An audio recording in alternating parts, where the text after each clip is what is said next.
अस्सलाम वालेकुम स्टूडेंट्स। आज हम लोग डिस्कस करेंगे रिफॉर्मिंग के हवाले से। हम लोग चैप्टर कर रहे हैं जी 7 chapter fundamentals of organic chemistry. आज हमारा टॉपिक है रिफॉर्मिंग। सबसे पहले जो हमारी स्लाइड है वो हमारे पास है। उससे पहले हम थोड़ा सा डिस्कस करते हैं अपनी पुरानी स्लाइड के बारे में। हम लोगों ने क्रैकिंग डिस्कस किया था, ऐसा ही है। क्रैकिंग की हम लोगों ने 3 टाइप्स डिस्कस की थी। उनमें सबसे पहली टाइप थी आपके पास स्टीम क्रैकिंग, थर्मल क्रैकिंग और कैटालिटिक क्रैकिंग। ये जो स्टीम क्रैकिंग थी, इसके अंदर मैंने आपको बताया था कि वो क्रैकिंग होती है। बेसिकली क्रैकिंग जो थी वो हायर नंबर ऑफ हाइड्रोकार्बन को चेन जो थी उनको तोड़ के हम लोगों ने लोअर हाइड्रोकार्बन वाली चेन में जो था वो कन्वर्ट करना था, ऐसा ही था। अब आपके पास क्या होता है कि जो स्टीम क्रैकिंग होती है बेसिकली इंडस्ट्रियल मेथड में इस्तेमाल होती थी, यानी कि इंडस्ट्रियल लेवल पे इस्तेमाल होती थी कि वहाँ पर जो है हम लोग किस तरह से स्टीम क्रैकिंग को यूटिलाइज करते हैं। क्योंकि बेटा एक बात याद रखिए, स्टीम क्रैकिंग जो होती है वो हमेशा बड़े पैमाने पर इस्तेमाल की जाती है, ठीक है। हमारे पास थर्मल क्रैकिंग जो थी आपके पास अगेन प्रिंसिपल एक ही है कि लॉन्ग चेन आपके पास जो हाइड्रोकार्बन थे उनको तोड़ के आपने शॉर्ट चेन हाइड्रोकार्बन में कन्वर्ट करना है विद लोअर बॉइलिंग पॉइंट्स। मगर इसमें हम क्या करते थे, इसमें हम इसे थर्मली डील करते थे, यानी कि इसे हम हीट दे के जो है वो आपके पास तोड़ते थे चेन्स को, ठीक है। उसके बाद आपके पास जो कैटालिटिक क्रैकिंग थी, मैंने आपको बताया था कि इसके अंदर हम कोई ना कोई कैटलिस्ट इस्तेमाल करते हैं। सबसे पहला कैटलिस्ट जो हम इस्तेमाल करते थे वो आपके पास सिलिका था और दूसरा जो था वो एल्यूमिना था। आपके पास सिलेक्टली मैंने आपको एग्जांपल दी थी कि आप कोई भी मेडिसिन अगर परचेज करते हैं या कोई भी अगर आप अपना जो है वो मेकअप प्रोडक्ट खरीदते हैं तो उसके अंदर एक आपको छोटी सी जो है वो पोटली मिलती है, थैली जो होती है साथ मिलती है, जिसके अंदर कुछ जो होते हैं वो ग्रैनुल लाइक चीज़ें पाई जाती हैं। वो आपके पास बेसिकली सिलिका होता है। वो आपके पास जो है वो मॉइस्चर अब्जॉर्बर सब्सटेंस होते हैं जो कि पानी को अब्जॉर्ब कर लेते हैं और वो आपके पास जो है वो आपके प्रोडक्ट को ख़राब होने से बचाते हैं। अच्छा जी, अब हम डिस्कस करते हैं रिफॉर्मिंग क्या होती है। तो reforming is the process of conversion of straight chain alkanes into branch chain alkanes. Straight chain alkanes को ब्रांच चेनल अल्केन्स में कन्वर्ट करना आपके पास जो है वो रिफॉर्मिंग कहलाती है स्टूडेंट्स। तो हम पढ़ते हैं कि इस प्रोसेस में gasoline is heated to a temperature of about 100 degree for a very short time in a presence of AlCl3 और प्लेटिनम, ठीक है। एल्यूमिनियम क्लोराइड और प्लेटिनम की मौजूदगी में आपके पास जो गैसोलीन है वो गैसोलीन आपके पास वही जो आपकी यूजुअल जो है वो व्हीकल वगैरह में जो है इस्तेमाल होती है। वो कहता है गैसोलीन को हम तकरीबन 100 डिग्री तक जो है वो शॉर्ट पीरियड ऑफ टाइम में इसको हम क्या करते हैं, हीट करते हैं।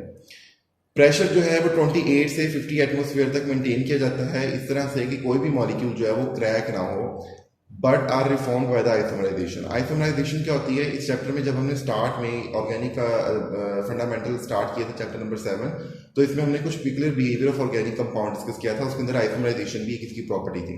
आइसोमराइजेशन में क्या होता था कि आपके पास सेम स्ट्रक्चरल मॉलिक्यूलर फार्मूला है बट डिफरेंट स्ट्रक्चरल फार्मूला पाया जाता था हाइड्रोकार्बन का, ऐसा ही है। अच्छा, इसका मकसद क्या होता है, क्या रीज़न है कि हम जो है वो रिफॉर्मिंग का अमल दोहराते हैं। तो कहता है पर्पज इसका ये है is that increase the octane number of gasoline. Students एक बात याद रखें कि गैसोलीन का जितना ज़्यादा ऑक्टेन नंबर होगा वो उतना ही ज़्यादा एफिशिएंट जो है वो आपके पास एज अ फ्यूल इस्तेमाल होगा, ठीक है। Branch chain alkanes octane have higher number of octane than the straight chain alkanes. अच्छा जी, अब आपके पास जो ब्रांच चैनल केन्स होते हैं उनके जो ऑक्टेन नंबर होते हैं वो ज़्यादा होते हैं as compare to straight chain alkanes. और हमें पता है कि रिफॉर्मिंग का जो अमल है इसके अंदर हमने स्ट्रेट चैनल केन को ब्रांच चैनल केन के अंदर कन्वर्ट करना होता है, ठीक है स्टूडेंट्स।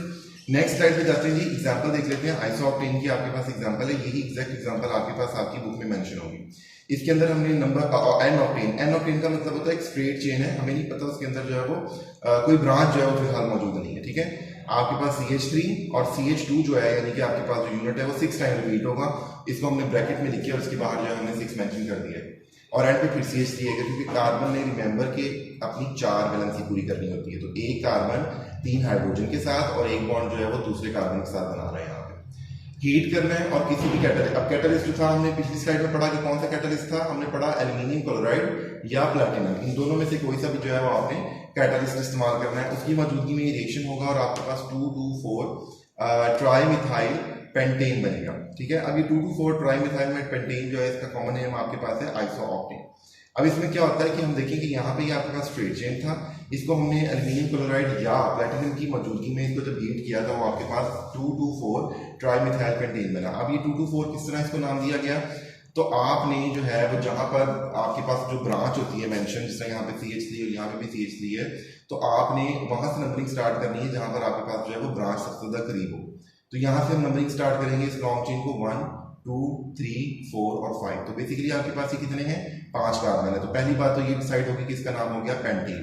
अब 2 पॉइंट पे देखें, 2 पोजीशन पे देखें, कार्बन के ऊपर 2 जो है वो आपके पास मिथाइल ग्रुप है, ऐसा ही है, यानी कि 2 2। अब आपके पास 4 पॉइंट पे देखिए 1 2 3 4 पोजीशन पे जाके एक और मिथाइल ग्रुप है। तो बेसिकली हो गया 2 2 4 ट्राई मिथाइल पेंटेन, यानी कि 3 मिथाइल ग्रुप लगे हुए हैं एज अ फंक्शनल ग्रुप, और 2 मिथाइल ग्रुप जो है वो 2 पोजीशन पे हैं, और एक मिथाइल ग्रुप जो है वो आपके पास 4 पोजीशन पे। आई होप स्टूडेंट आपको इसका जो नाम है वो अच्छी तरह याद होगा, क्योंकि अभी हम जब IUPAC करेंगे, हम नोमेनक्लेचर की स्टडी करेंगे नेक्स्ट चैप्टर्स में जाके, तो मजीद डिटेल में हम इसी उसको डिस्कस करेंगे पॉइंट को। फिर आपके पास होता है जी नॉकिंग क्या होती है। The gasoline fraction present in petroleum is generally not of a good quality. आपके पास जो कहता है जो गैसोलीन हम इस्तेमाल करते हैं वो आपके पास अच्छी क्वालिटी का नहीं होता। When it burns in an automobile engine, combustion can be initiated before the spark plug fires. Basically वो आपको बता रहा है कि जब हम इसे कोई भी लो क्वालिटी गैसोलीन इस्तेमाल करते हैं, पेट्रोलियम इस्तेमाल करते हैं अपनी गाड़ियों में, व्हीकल में, तो आपके पास जो है वो एक आवाज आती है। वो कहता है this produce a sharp metallic sound which is called knocking which generally reduce the efficiency of engine. जितना ज्यादा लो क्वालिटी वॉइस में मेरी बात ज्यादा अच्छी तरीके से समझ आएगी कि जितना ज्यादा हम लो क्वालिटी या लो ऑक्टेन नंबर वाला गैसोलीन इस्तेमाल करेंगे अपने बाइक्स में, अपने इंजन में, उतनी ही ज्यादा उसकी एफिशिएंसी जो है वो with the passage of time decrease होगी। तो वो क्या कहता है, the quality of fuel indicate bye it's octane number. Again जैसे मैंने अभी बताया, लो क्वालिटी ऑक्टेन मींस आपके पास वो जो है low octane number means low quality gasoline, high octane number means high quality gasoline. Octane number क्या होता है? अब ऑक्टेन नंबर होता है the percentage by volume of isooctane and heptane which has the same anti-knocking ability as the fuel under test is called octane of fuel. अच्छा, आगे कहता है एग्जाम्पल है the octane number of mixture containing 90% isooctane and 10% n-heptane would be 90% octane. अच्छा, ये इसकी जो example मैंने दी स्टूडेंट, ये आपके पास आइडियल किस्म का जो है वो गैसोलीन है जिसके अंदर 90% जो है वो ऑक्टेन नंबर पाया जाता है। एक्सप्लेनेशन के अंदर थोड़ा सा बता देता है कि as the octane number increases the engine is less likely to produce knocking. जितना ज्यादा high octane number, as I mentioned in my previous slide, की जितना ज्यादा हाई ऑक्टेन नंबर होगा उतनी ही कम जो है वो आपके पास नॉकिंग होगी। इट मींस उतना ही अच्छा क्वालिटी का आपके पास वो गैसोलीन है। तो straight chain hydrocarbon have low octane number, it means कि स्ट्रेट चेन जो हाइड्रोकार्बन है वो पुअर क्वालिटी के फ्यूल हैं, और जबकि ब्रांच चेन जो हाइड्रोकार्बन है वो गुड क्वालिटी फ्यूल है। तो यहाँ पे रिफॉर्मिंग का मकसद ये था कि स्ट्रेट चेन हाइड्रोकार्बन को हम किस में कन्वर्ट करें, हम कन्वर्ट करें उसे ब्रांच चेन हाइड्रोकार्बन के अंदर। Isooctane burns very smoothly in engines and thus give an octane number as 100। ठीक है। अच्छा, reforming improves the octane number of gasoline। अभी मैंने आपको बता दिया कि रिफॉर्मिंग जो होती है वो आपके पास उसको बेहतर करती है। एंटी नॉकिंग एजेंट क्या होता है स्टूडेंट? ये एमसीक्यूज वाइज आपके पास बहुत इंपॉर्टेंट है, शॉर्ट क्वेश्चन वाइज भी। तो octane number of a poor fuel can also be improved by blending it with the small amount of additives like tetra ethyl lead, TEL। Tetra ethyl lead का आपके पास formula लिखा हुआ है बेटा, C2H5 को हम इथाइल बोलते हैं। टेट्रा मीन 4, यानी कि इथाइल के 4 आपके पास ग्रुप यहाँ पे लगे हुए हैं, किसके साथ? लेड के साथ। तो इसका नाम क्या बना? Tetra ethyl lead. अगर हम टेट्रा इथाइल लेड अपना इस्तेमाल करते हैं गैसोलीन के अंदर, तो वो इसकी जो क्वालिटी होती है उसको इंप्रूव कर देता है ऑक्टेन नंबर को। इसका नुकसान भी है। जहां किसी चीज का फायदा होता है तो आपके पास साइड बाय साइड हमारे पास नुकसान आता है। नुकसान पहला ये है बेटा कि ये आपके पास लेड के ऑक्साइड पैदा करते हैं एटमोसफेयर के अंदर, जो कि डायरेक्टली कि वो आपके पास एक पोल्यूशन कॉजिंग ऑक्साइड्स है। Reduce to metallic lead which is discharge to air through the exhaust pipe and cause air pollution. हमें पता है कि जब हम लेड ऑक्साइड्स को जो है हवा में, लेड के ऑक्साइड्स हमने पढ़े थे, सल्फर के ऑक्साइड, नाइट्रोजन के oxide, they all are pollution causing oxides. तो ये जहाँ पे हम टेट्राइथाइल लेड इस्तेमाल कर सकते हैं as an anti knocking agent, वहाँ पे इसका नुकसान भी पाया जाता है। तो बेहतर यही होता है कि हम हाई ऑक्टेन नंबर वाला जो है वो गैसोलीन इस्तेमाल करें। उसके लिए हमें कौन सा प्रोसेस दोहराना पड़ता है? रिफॉर्मिंग का। आई होप स्टूडेंट आपको ये लेक्चर समझ आ गया हो। किसी भी किस्म का कोई क्वेश्चन होगा तो आपने ग्रुप में मैसेज करके पूछ लेना। Thank you.